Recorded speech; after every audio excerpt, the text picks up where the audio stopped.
Serangan rudal Iran menyasar pusat kimia utama Israel di kota Beersheba Selatan. Agresi balasan ini memicu kebakaran besar di kawasan tersebut dan menimbulkan kekhawatiran akan potensi paparan bahan berbahaya.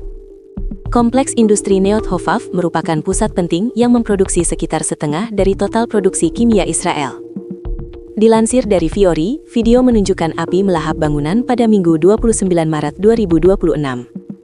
Rekaman dinas pemadam kebakaran menampilkan gudang yang terbakar dan kepulan asap hitam tebal membumbung di atas gurun Negev. 3 tim pemadam kebakaran dikerahkan bersama tim khusus untuk menilai kualitas udara dan menekan risiko kimia.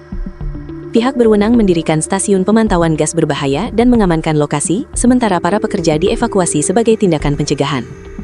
Layanan darurat mengonfirmasi 1 orang mengalami luka ringan dan telah mendapatkan pertolongan medis. Tindakan ini merupakan bagian dari konflik AS-Israel dengan Iran sejak serangan pada 28 Februari 2026. Konflik meluas ke Lebanon dengan serangan Hizbullah ke Israel, sementara gangguan di Selat Hormuz mendorong harga minyak melewati $100 per barel.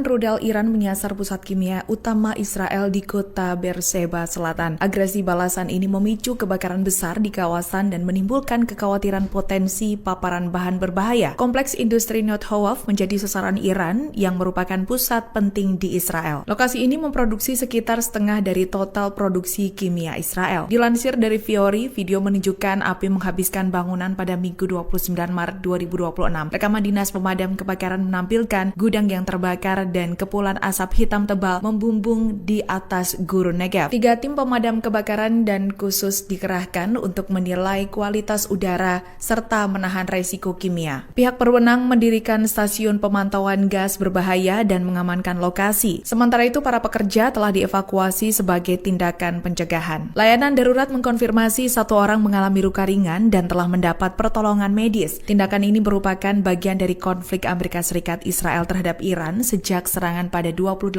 Februari 2026. Konflik meluas ke Lebanon dengan serangan Hizbullah ke Israel, sementara gangguan Selat Hormuz mendorong harga minyak dunia melonjak.